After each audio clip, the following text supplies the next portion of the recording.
Dark house एक डरावनी कहानी।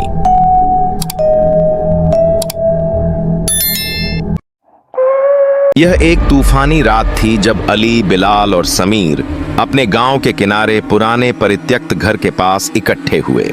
स्थानीय लोग इसे अंधेरा घर कहते हैं, जो दशकों से वीरान पड़ा था।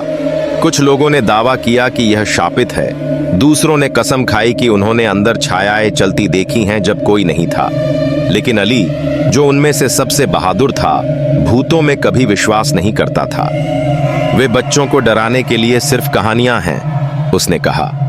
चलो अंदर चलते हैं और साबित करते हैं कि डरने की कोई बात नहीं है। बिलाल हिचकिचाया।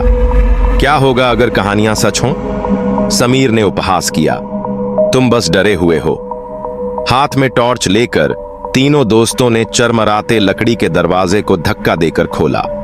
ठंडी हवा का एक झोंका उनके पास से गुजरा, जिससे दालान में मोमबत्तियां टिमटिमाने लगीं। हवा में धूल और सड़न की गंध आ रही थी। जैसे ही वे अंदर गए, दरवाजा जोर से बंद हो गया। समीर उछल पड़ा। हवा का शोर होगा, उसने खुद को समझाने की कोशिश करते हुए कहा। लेकिन अंदर ही अंदर वे सभी इसे महसूस कर रहे थे। कुछ उन्हें देख रहा था। खामोश उपस्थिति वे घर के अंदर चले गए। उनके कदम खाली हॉल में गूंज रहे थे। छत से मकड़ी के जाले लटक रहे थे और फीके चित्र खोखली आंखों से उन्हें घूर रहे थे। फिर टैप टैप टैप, ऊपरी मंजिल से एक आवाज आई। बिलाल स्तब्ध रह गया। क्या तुमने सुना? अली ने सीढ़ियों की ओर अपनी टॉर्च चमकाई। शायद चूहे, लेकिन वह भी निश्चित नहीं लग रहा था। जैसे ही वे सीढ़ियों की ओर बढ़े, फुसफुसाहट शुरू हो गई। पहले हल्की, फिर तेज। चले जाओ, अभी चले जाओ। लड़के एक दूसरे को देखने लगे। उनके दिलों में डर समा गया। समीर के हाथ कांपने लगे। कौन है? कोई जवाब नहीं। अचानक अली की टॉर्च टिमटिमाई और बुझ गई। अंधेरे ने उन्हें निगल लिया। फिर उनके बगल की लकड़ी की दीवार पर एक तीखी खरोंच आई। उनके साथ कुछ था। बिलाल ने अली की बांह पकड़ी। चलो यहां से निकल जाएं। वे भागने के लिए मुड़े, लेकिन फिर उन्होंने उसे देखा। सीढ़ियों के ऊपर एक लंबी छायादार आकृति खड़ी थी। उसका कोई चेहरा नहीं था, केवल दो चमकती लाल आंखें उन्हें घूर रही थीं। उसका शरीर पतला था, एक काली धुंध की तरह। हिल रहा था, और ऐसे हिल रहा था जैसे कि वह पूरी तरह से ठोस न हो। फिर वह मुस्कुराया। तीखे, दांतेदार दांतों से भरी एक भयावह मुस्कान। अली ने महसूस किया कि उसका दिल तेजी से धड़क रहा है। उसके पैर हिलने से मना कर रहे थे। आकृति आगे बढ़ी।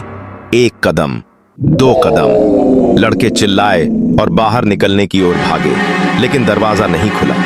उन्होंने उसे धक्का दिया, लात मारी और पीटा, लेकिन ऐसा लगा जैसे घर ने ही उन्हें जाने से मना कर दिया हो।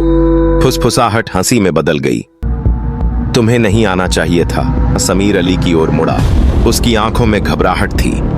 हम क्या करें? अली ने अपनी टॉर्च पकड़ी और बेतहाशा स्विच दबाया। यह फिर से चमक उठी, लेकिन जब रोशनी सीढ़ियों पर पड़ी, छाया गायब हो गई। सन्नाटा बहरा कर देने वाला था।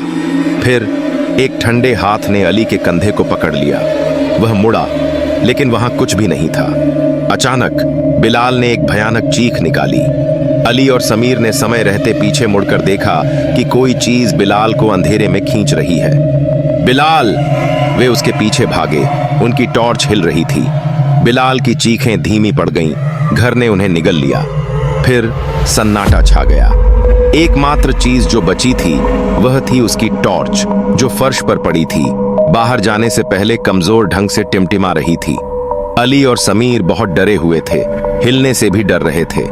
फिर फुसफुसाहट वापस लौटी, उनके कानों के ठीक पास। भागो, अगर तुम भाग सकते हो। उस रात गांव वालों ने जो आखिरी चीज सुनी वह थी दो लड़कों के चीखने की आवाज। सुबह तक अंधेरा घर एक बार फिर खामोश हो गया। लड़कों को फिर कभी नहीं देखा गया, लेकिन शांत रातों में कुछ लोग कहते हैं कि उन्हें अभी भी अंदर से फुसफुसाहटें आती हुई सुनाई देती हैं। भागो, अगर तुम भाग सकते हो। अगर आपको हमारी कार्टून कहानी पसंद आई हो तो हमारे चैनल को सब्सक्राइब करें और बेल आइकन को दबाएं ताकि हर आने वाली कार्टून कहानी सबसे पहले आप तक पहुंच सके। थैंक्स।